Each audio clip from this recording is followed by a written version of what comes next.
Welcome, and thank you for tuning in. You're listening to the Beyond 50 radio program. I'm Daniel Davis.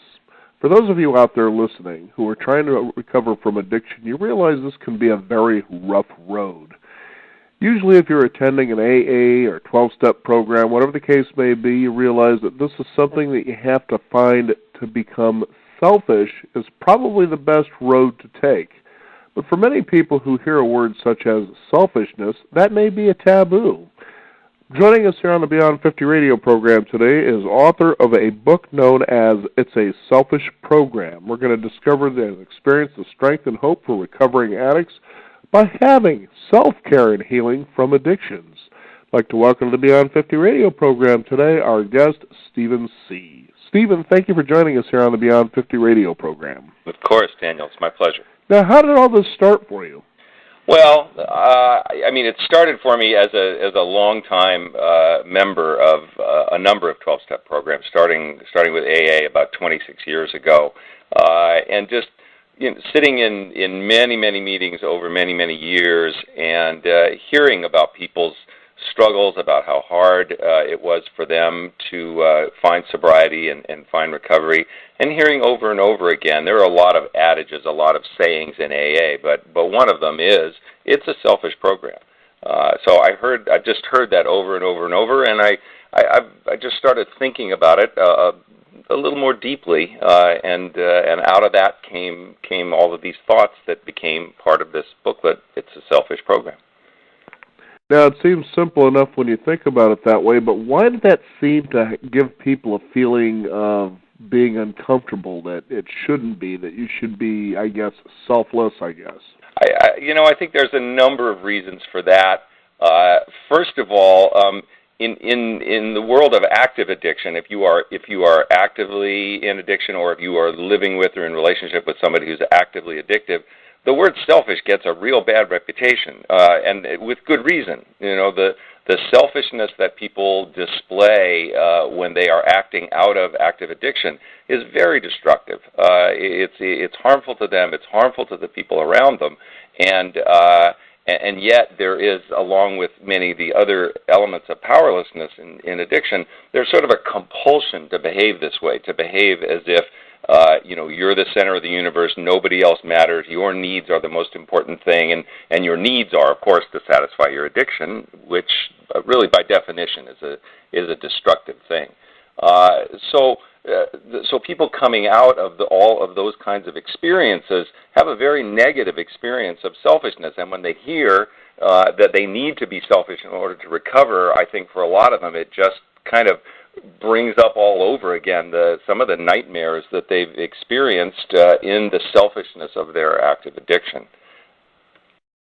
Now, for some reason, I've got the movie in mind. I'm trying to remember it now. It kind of eludes me. It's the one that stars Michael Keaton. Oh, sure. It's Clean and Sober. Clean and Sober, that's the one. And it was pretty interesting. I like that scene where that guy, Lenny, goes to his girlfriend after she's basically decided to be with him for whatever reason. Yeah. And he's sitting there and he's whining and he's moaning. He goes, I got problems, And she says, yeah, I know, but you've always got problems. And he says, yeah, but without you, I don't make it. Boy, don't you love codependency. Now tell us, that's the root cause of addiction behavior, isn't it? In my opinion, it is. In my opinion, it is, and it also plays a very important role in the definition of selfishness. But just to sort of begin at the beginning, codependency is most simply defined, I think, as I'm okay if you're okay, and the corollary to that is I'm okay with me if you're okay with me, and I think when you put it that way, you can see how problematic that is. What the kinds of trouble that you're setting yourself up for by making your sense of who you are, your sense that you're okay with the world, being dependent on all of these factors over which you have no control. Everything outside of yourself is dictating, who you are and how you are, and really, I think we live in a codependent culture. I think codependency is encouraged on a number of levels, and I think it expresses itself in a number of ways. Addiction being, I think, maybe about the most destructive, but I think you see it in many other aspects of life in our culture. But for those of us who have any predilection for addiction at all, either psychologically or genetically or whatever, living codependently sets up an endless cycle of disappointment, pain, and frustration. It really at some point just becomes almost understandable, certainly understandable, maybe even natural, to want to medicate that pain, to want to numb these feelings of sadness and fear and anger that living codependently creates. So that's the basis of my opinion that codependency is at the root of addiction. Well, that certainly makes a lot of sense there, especially, as you were describing that. I think what it is that we've kind of, sort of blurred that line between codependency and selfishness and what the difference is between the two. There are differences, correct? Well, there's, I would say, selfishness is selfishness. I think selfishness is simply, it's acting out of your concept of what yourself is. It's acting from that understanding of who yourself is. I think the problem, when you mix codependency into that equation, is that your concept as a codependent, your concept of who yourself is very twisted and really disconnected from reality. So when you are acting out of the belief that myself is dictated by the people around me or the circumstances around me, and I must, in order to be happy, in order to be worthy, in order to be lovable, I have to act the way other people want me to, or at least the way I think other people want me to. You're setting up such a distorted view of yourself that if you try to act selfishly, if you try to act out of that concept of self, you're just inviting all kinds of worlds of trouble. It's not that codependency and selfish are unrelated, but it's that when you act out of codependency in a selfish manner, you're riding for a fall. It's that simple. Mm-hmm. Now, you talk about 3 stages in the evolution of the concept of self that can occur in a 12-step program. Let's kind of talk about each of those stages and share those with the listeners. Sure. So the first stage is imagine yourself as somebody who's just walked into a 12-step room. Your life's kind of a shambles. You probably crawled in, you haven't even walked in, and you want to know. Please tell me, what do I have to do in order to get myself out of this misery? And the first thing, or one of the first things that a sponsor or just anybody who's kind of taken you under their wing in one of the 12-step rooms will tell you is, it's a selfish program. If you want this program to work, you have to act selfishly. And what that means for somebody who is just beginning to put their lives back together, just beginning to assemble a lifestyle that's clean and sober, it means that you have to make yourself a priority. Ironically, I think one of the outgrowths of a codependent, selfish lifestyle is because you think that your self-worth is dependent on the opinion of others. Selfishness as a codependent can become sacrificing yourself to everybody else. It can mean that I have to always put my needs second in order to remain lovable, in order to remain accepted. So what you're going to hear when you come into the 12-step rooms for the first time is, you're probably going to have to throw that idea out, and you're going to have to make yourself a priority. And that means that you have to make coming to meetings a priority. You have to make working the program a priority. You have to make meeting with your sponsor a priority over other things that may include, your plans with other people. Not all of your responsibilities, certainly. I mean, many of us come into the rooms with, jobs and families and things that are rightfully a priority in our lives and we need to attend to. But somehow, some way, you're going to have to find a way to carve more time out of your life for yourself, for your recovery, and that may be hard for a lot of people, for a number of reasons. First of all, it's going to conflict probably with your previous idea of who you were and what was important in your life. You may have come into the room as a caretaker, as somebody who gives themselves up to other people and makes other people a bigger priority than they are.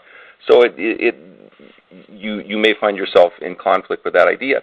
You may find yourself in conflict with other people in your life.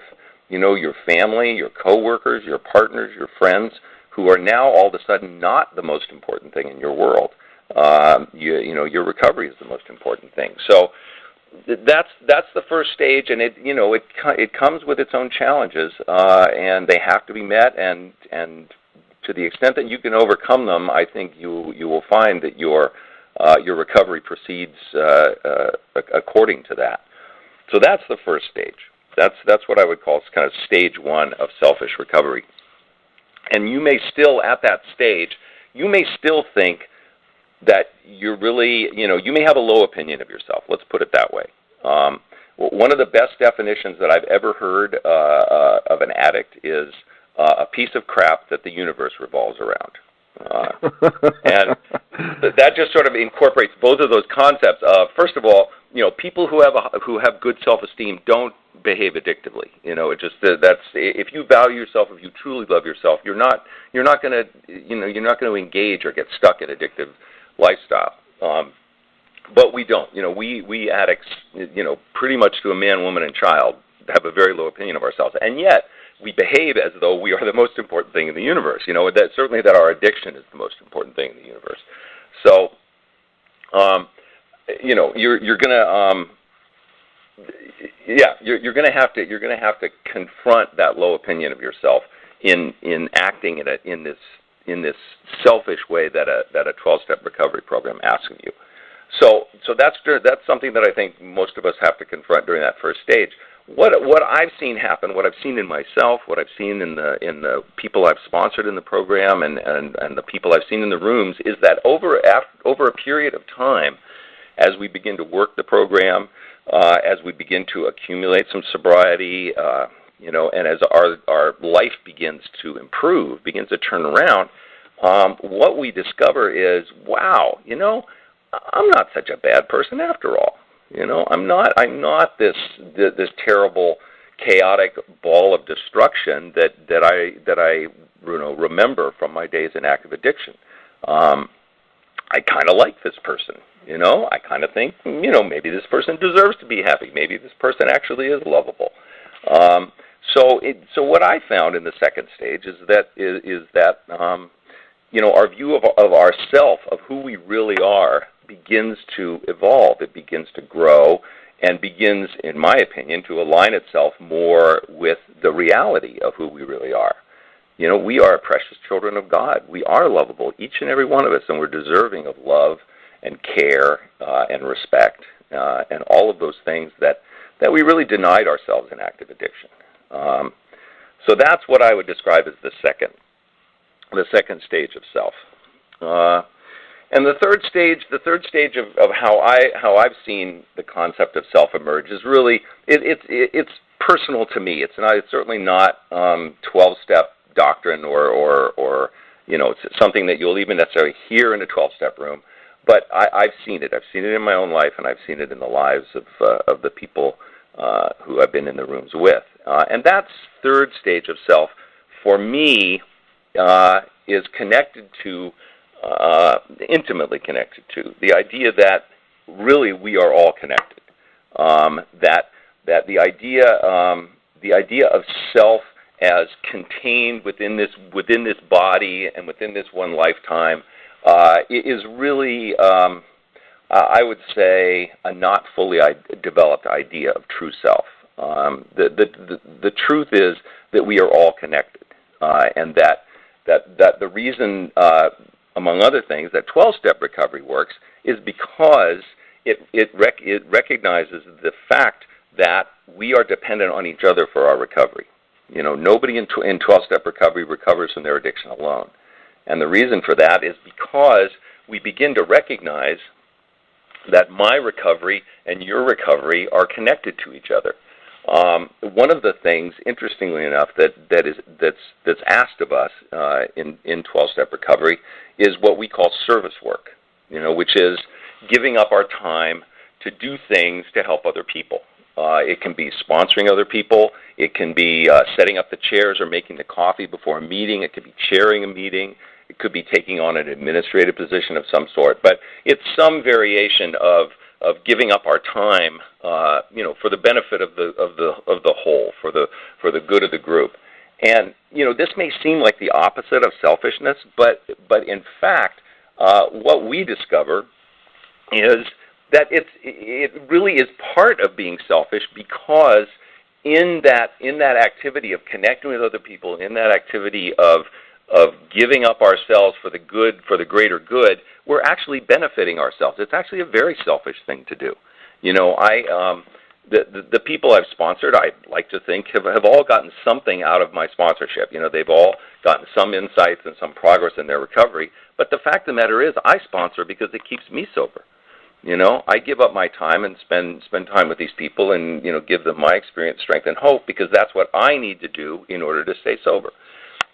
So selfishness becomes very, very expansive at that point, and it really encompasses that idea that really we are all connected. There's just one big self, and that one big self wants to be sober, wants to be healthy and happy and loved. Now, it's interesting, too, when you think about this, is that a lot of times, and I myself have attended and been to, the AA meeting, and you tend to, depending on which one you go to, subtly or blatantly hear people who tend to, well, geez, that's a pretty hard story, but listen to my just crawled out of the gutter out from under a truck in a dead sea lion story, Yeah, sure. Chain smoking and binge drinking coffee, while they spend the next 2 hours talking about how miserable their lives were until they came here. Now, that takes sort of the approach of, geez, my addiction is so unique. Don't take that away from me. Do you see that a lot? Not so much anymore. I'll tell you. I spend my time these days in another program. Primarily, I'm primarily a member of Sex and Love Addicts Anonymous, SLAA, and you don't see that quite so much there. I certainly did in the time that I spent in AA. I heard my share of what we call Drunkalogs. And I've certainly, I've certainly seen people try to one up themselves or one up each other in terms of the horrors of their addiction, and it's regrettable but understandable. I mean, first of all, it's a sort of human thing of, whoa, you think that was bad? How about this?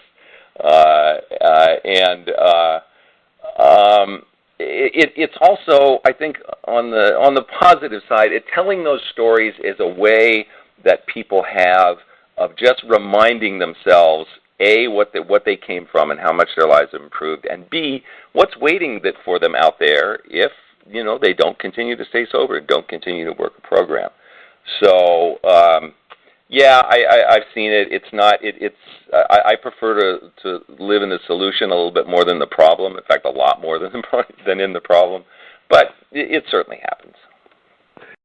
It's really interesting, and it's really going to be a stretch, I think, for our listeners who may not have the experience of addiction. But this is also something, especially the 12-step program, you can call it one of those uniquely divined, channeled things that kind of came to the universe to say, here you go, if you do this, you can be highly successful in life, and we mean this in all aspects. Mm-hmm. And this really comes from, when you take a look at the Serenity Prayer that is usually recited, at the closing of mm-hmm. Meetings, and, you got, God grant me the serenity to accept the things I cannot change, the courage to change the things I can, and the wisdom to know the difference. I would imagine when people first hear those three things, that kind of ties the mind up a little bit, doesn't it?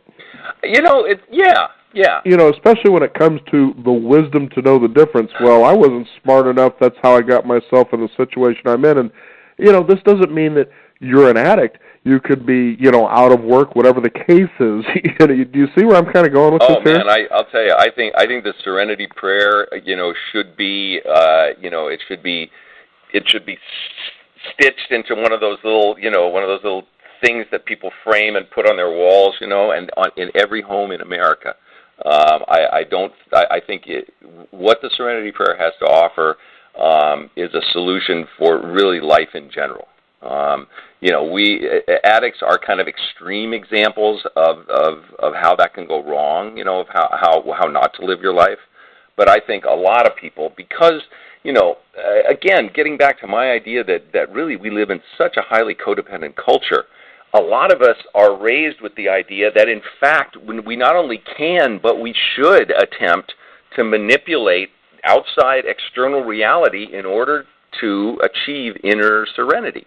Really, codependency seems like a sort of possibly maybe a passive or a victim-oriented mindset, but at its root, it is an attempt to manipulate the outside world to get what we need. And it stems from a belief that I need affirmation, I need support, I need love from the outside world in order to be lovable, and so I will behave in whatever fashion I can in order to achieve that. And it's a form of manipulation. It springs from a belief that I can actually change my inside world by changing the world outside me. So the Serenity Prayer gets right to the heart of that. It speaks to that idea of accepting the things that I cannot change. Accepting meaning that's the way they are and I cannot change them. And AA, the 12-step program, is very specific about what those things are. They are people, places, and things. That's basically everything outside of yourself. So it can be very difficult for people when they first come in and they are asked to accept that they cannot change those things because they lived their whole lives as though that was not true. Mm-hmm. And it's interesting, going back to the movie we talked about earlier, Clean and Sober, is that scene with M. Emmett Walsh when he's talking with Michael Keaton after the death of this girlfriend that he met, while he was in recovery. And, you just see Michael Keaton, his character just drained, like, where do I go now? And the whole idea is that he thought he could actually change the nature of who she was. Right. And he says the fact that you believed that you could actually control someone else's addiction shows how overblown your thinking is. And that's where the courage to change the things I can, I believe, comes in, is the courage to know I can change my thinking, therefore it changes my outside reality because I'm going to act on a different way of thinking. Exactly. Rather than trying to get somebody else to act a different way. Right. And I can change the way I not only can change the way I think, I can change the way I act. I can do something different.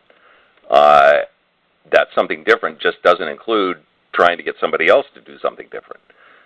And I think the word courage is no accident. I think it takes an enormous amount of courage to change our internal reality. That's, I think, one of the reasons that people spend so much time trying to manipulate the outside reality is because it's so scary to try to change the inside one. Right. It's interesting. I was going to do a radio segment on an author for a book called The Buddha Pill. Mm-hmm. And this was really, I wish the opportunity would have arose, but for some reason his schedule didn't work. But it was really interesting to go through this book and talk about Buddhism. Like, for instance, here you've got a murderer, that's in prison now. Then all of a sudden he goes into Buddhism and meditation and really begins to probably sincerely change who he is. But is that a good thing after the act before this? And it's really fascinating to consider that, as you begin to change the nature of who you are, your circumstances that put you right to where you're at that moment, as Steven Tyler, the front man for the rock group Aerosmith, said, he said it was really interesting to be starting in recovery where my coach, if you will, for lack of a better word at this point, he says, your best thinking is what got you here. Yes, you'll hear that in the rooms a lot. And that's it's a reminder that our minds are not always our best friend, and which is why it's why we have sponsors, it's why we have brothers and sisters who support us in recovery to act as reality checks for us. one description that I'm pretty sure it's in the AA Big Book somewhere, but it's certainly you'll hear it in the rooms a lot. A description of a life in active addiction is self-will run riot, which basically expresses the idea that nobody is telling us what to do. We are acting completely, off of what we think is going on with no input whatsoever from anybody else. And that's the whole "our best thinking got us here" idea. So, I understand and I agree with that. Now, Stephen, in your experience with all of this, what would you say, in your personal opinion, is the root cause of addiction? Now, most people listen to this will say, well, I don't do drugs or I don't drink. Well, that's fine, but I'll bet you there's something else going on there. Oh, man. I think we were talking about it before, but I'm happy to reiterate it because I don't think it's really talked about enough in addiction in addiction circles. I really believe codependency is the absolute root cause of it. That belief that I'm not okay unless you're okay with me, that mindset is rampant in our culture. It's not confined to people in addiction, but it's certainly it is almost a universal belief within the addictive community, within the addicted community, and that belief system sets up this hamster wheel of just unending frustration, rejection, abandonment, pain, catastrophe, all kinds of bad things, because really we have no control over what happens outside of us. If you're looking for a consistent source of support and affirmation, you're never going to find it in the outside world. And so the pain that generates, as long as we stay in that mindset, the pain that generates is going to be constant. It's never going to stop. It may ebb and flow, but it's always going to be there, and we will seek because we're just creatures, too. We're not just divine beings. We're also divine beings in bodies. We will seek to escape pain, and people who think because they don't drink too much that they're not addicted, make me laugh, because there are all kinds of ways to numb that pain. There's work, there's sex, there's gambling, there's food. There are any number of substances. We will use anything that we can find in order to take ourselves out of that mindset and that emotional state of pain, frustration, and rejection. Right. So yeah, it is not, by no means is it confined to substances like drugs and alcohol. We can be addicted to anything. And it's pretty amazing, too. I was just thinking of best-selling author Judith Wright, who we've had on the program a few times, and she talks about what are called soft addictions. And I first met her, I think it was in 2000, her and her husband, and it was really interesting because as you begin to read her book, and it's a book to empower you to have the courage to go and do the things you've always wanted to do and experience the experiences you've always wanted to have. And when she outlines in her book what she's talking about, you realize, my goodness, we're all addicts to one degree or another. If you're not out there going for it, and I'd rather go on, I'd rather watch TV. Yeah. But like you were saying, we're really highly motivated to avoid pain, and most of us are motivated by the fear of loss more than we are by the fear of gain, and boy, we're strange creatures sometimes, aren't we?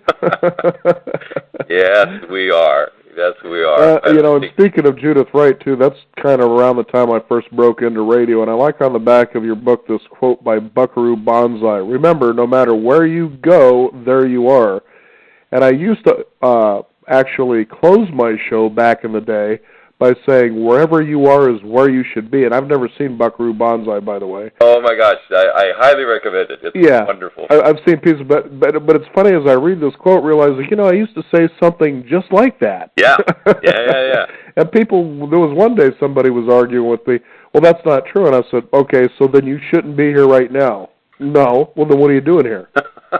So, anyway, if you can, for our listeners out there, how can they come to find this book? I mean, this, first of all, just to let the listeners know, it's kind of interesting because you can fold it in half and put it in your pocket. Oh, yeah. So, it's not a very big book to read, which is, going to be interesting for our listeners. But no, it's a booklet, not a book. That's exactly. For sure. This actually grew out of I think most 12-steps programs have this. We have what we call speaker meetings.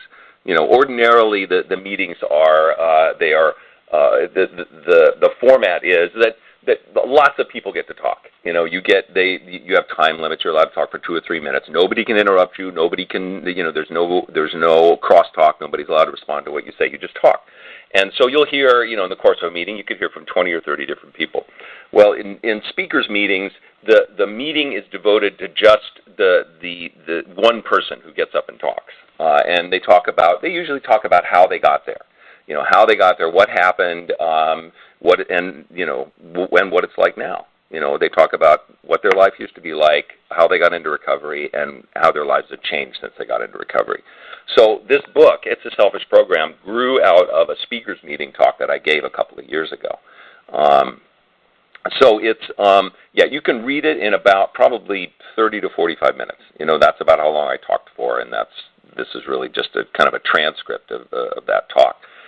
So, it's a booklet, not a book, and right now you can find it on Amazon. I self-published it, and it's available. I actually managed to place it in a few bookstores. One of the places I managed to place it in, much to my delight and surprise, is the Meadows, which is probably the preeminent sex addiction recovery center in the country. And they even took some copies of it. But it's not widely distributed. I'm just kind of a little one-man show here. But if you go onto Amazon and, look under books and look under It's a Selfish Program, there it'll be. Well, very good. Well, you're right here right now, Stephen C., and we want to thank you for joining us here on the Beyond 50 radio program and sharing the possibility of how we can become better people by just believing in the love that we deserve to be giving ourselves. And that's why it becomes a selfish program, because we not only deserve this love, but we should be giving it to ourselves. I kind of like that quote that comes actually attributed to Marianne Williamson, which is to be the light. Hear, hear. Yes, very much so. Stephen, thank you so much for joining us here on the Beyond 50 radio program. My pleasure, Daniel. Thank you.